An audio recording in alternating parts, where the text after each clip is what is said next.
ଚାଲନ୍ତୁ ଆଜି ବନେଇବା ଗୋଟେ କପ୍ ସୁଜିରେ ରସଗୋଲା। ଟେଷ୍ଟ ତ ବହୁତ ବଢିଆ ଲାଗିଥାଏ, ତା ସହିତ ବହୁତ ସଫ୍ଟ ବନିକି ରେଡି ହେଇଯାଇଥାଏ। ଆଉ ଘରେ ଥିବା ସାମଗ୍ରୀରେ ଆମର ରସଗୋଲା ବନିକି ରେଡି ହେଇଯାଇଥାଏ। ଚାଲନ୍ତୁ ଦେଖିବା। ମୁଁ ଗୋଟେ କପ୍ ସୁଜି ନେଇଯାଇଛି। ଯେକୌଣସି ସୁଜି ନେଇପାରିବେ, ପତଳା ସୁଜି, ମୋଟା ସୁଜି, ଯେକୌଣସି ସୁଜି ନେଇପାରିବେ। ତାକୁ ଟିକେ ଜଷ୍ଟ ରୋଷ୍ଟ କରିନବା। ସୁଜିକୁ ପ୍ରଥମେ ଟିକେ ଭାଜି ନବା। ଭାଜି ସାଇଲା ପରେ ତାପରେ କଣ କରିବା ନା ସେଥିରେ କ୍ଷୀର ଦେଇଦବା। ଗୋଟେ କପ୍ ସୁଜି ନେଇଛି, ଗୋଟେ କପ୍ ସୁଜି ପାଇଁ ମୁଁ 2 କପ୍ କ୍ଷୀର ଦେଇଛି। ତାପରେ ଟୋଟାଲ କିନ୍ତୁ ମୋର ଲାଗିଛି 3 କପ୍ କ୍ଷୀର। ତ ପ୍ରଥମେ ମୁଁ 2 କପ୍ କ୍ଷୀର ଦେଇକି ଭଲ ଭାବରେ ମିକ୍ସ କରିକି ଲୋ ଫ୍ଲେମ ରେ ଆମେ କୁକ୍ କରିବା। ଧୀରେ ଧୀରେ ଏପଟେ ଗୋଳଉଥିବା, ନହେଲେ ସୁଜିରେ ଲମ୍ସ ବସିଯିବ। ସେଥିପାଇଁ ଦେଖନ୍ତୁ ଧୀରେ ଧୀରେ ଧୀରେ ଧୀରେ ଗୋଳେଇବେ। ଆଉ 3 କପ୍ କ୍ଷୀର ଲାଗିଛି। ଆପଣଙ୍କର ସୁଜିର କ୍ୱାଲିଟି ଅନୁସାରେ ବି କ୍ଷୀର ମ୍ୟାଟର କରେ। ତ ସେଥିପାଇଁ ଆପଣ ମାନଙ୍କର କମ କି ବେଶୀ ଟିକେ ମଧ୍ୟ କ୍ଷୀର ଲାଗିପାରେ।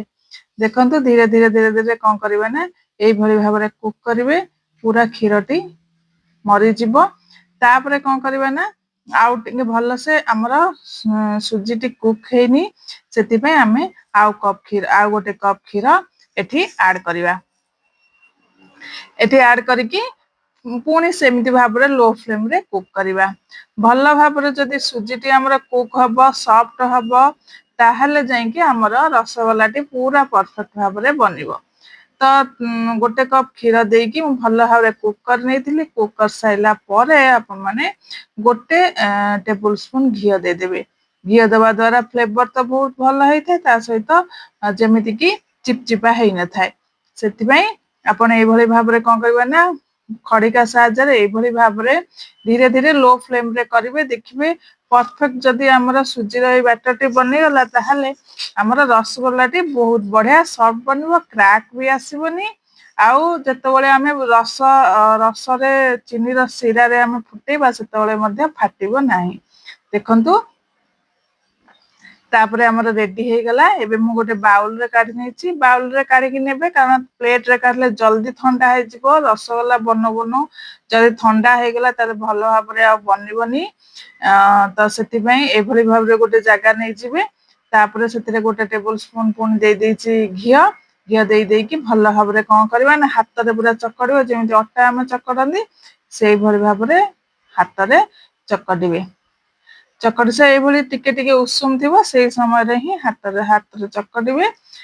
ତ ଦେଖନ୍ତୁ କେତେ ଆମର ସୁନ୍ଦର ଆମର ଡୋଟା ବନେଇକି ରେଡି ହେଇଯାଇଛି ସୁଜିର। ଯଦି ଏଇଭଳି ଭାବରେ ପୁରା ସଫ୍ଟ ଡୋ ବନେଇକି ରେଡି ହେଲା, ତାହେଲେ ରସଗୋଲାଟି ବନେଇବା ବହୁତ ବଢିଆ ହବ। ତ ଦେଖନ୍ତୁ ଏଇଭଳି ଭାବରେ ଗୋଲ ଗୋଲ ଗୋଲ କରି ଛୋଟ କରନ୍ତୁ କି ବଡ କରନ୍ତୁ, ମିଡିୟମ ସାଇଜ କରନ୍ତୁ, ଯେଭଳି ସାଇଜ ଆପଣଙ୍କର ପସନ୍ଦ ସେଭଳି ସାଇଜ ବନେଇକି ରସଗୋଲା ସବୁ ବନେଇକି ପ୍ରଥମେ ଆଗେ ରଖିଦେବେ। ଏଇଭଳି ଭାବରେ ମୁଁ କଣ କରିଥିଲି ନା ସବୁ ଯାକ ରସଗୋଲା ଛୋଟରୁ ବଡ ସବୁ ରସଗୋଲା ଯାକ ବନେଇକି ପ୍ରଥମେ ଆଗେ ପ୍ଲେଟ ରେ ରଖିନେବେ। ତାପରେ ଆମେ ଚିନି ଶିରା ବନେଇବା। ଚିନି ଶିରାରେ ଆକୁ ଆମେ କୁକ୍ କରିବା। ଦେଖନ୍ତୁ ଏବେ ମୋର ରେଡି ହେଇଯାଇଛି। ଏବେ କଣ କରିବା ନା ଚିନି ଶିରା ଟା ଆମେ ବନେଇବା। ଗୋଟେ କପ୍ ନେଇଯାଇଛି ଚିନି, ତା ସହିତ 2 କପ୍ ଦେଇ ଦେଇଛି ପାଣି। ପାଣି ଦେଇ ଦେଇକି ପ୍ରଥମେ ଫୁଟେଇବେ। ସେଥିରେ ଟିକେ ଦେଇ ଦେଇଛି ଅଳେଇଚର ଗୁଣ୍ଡ। ତାପରେ ତାକୁ କଣ କରିବେ ନା ଫୁଟେଇବେ। ପୁରା ଚିନି ଟା ମେଲ୍ଟ ହବ, ଆଉ ଆମର ପାଣି ଟା ପୁରା ଭଲ ଭାବରେ ଫୁଟିବ। ଯେତେବେଳେ ଫୁଟିବ ସେଇ ସମୟ ଚିନି ଟା ମେଲ୍ଟ ହେଇଯାଇଥିବ, ସେଇ ସମୟରେ ଆମେ କଣ କରିବା ନା ରସଗୋଲାଟିକୁ ସେଥିରେ ଗୋଟେ ଗୋଟେ ଗୋଟେ ଗୋଟେ କରିକି ରସଗୋଲାଟିକୁ ସବୁକୁ ପକେଇ ନବା। ଦେଖନ୍ତୁ ଏବେ ଚିନି ପାଣି ଟା ପୁରା ଭଲ ଭାବରେ ଫୁଟୁଛି। ତାପରେ ଏବେ କଣ କରିବା ନା ରସଗୋଲାକୁ ଧୀରେ ଧୀରେ ଗୋଟେ ଗୋଟେ କରିକି ସବୁ ରସଗୋଲାକୁ ଚିନିର ଶିରାରେ ପକେଇ ନବା। ପକେଇକି 2ରୁ 3 ମିନିଟ ଯାଏ କୁକ୍ କରିବା। ବେଶୀ କୁକ୍ କରିବେନି।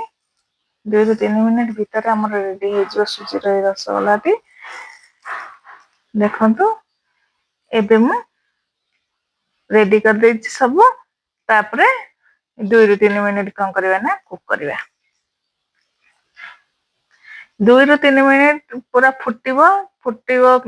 ଏଇଭଳି ଭାବରେ ପାଣିଟି ପୁରା ଫୁଟିବ।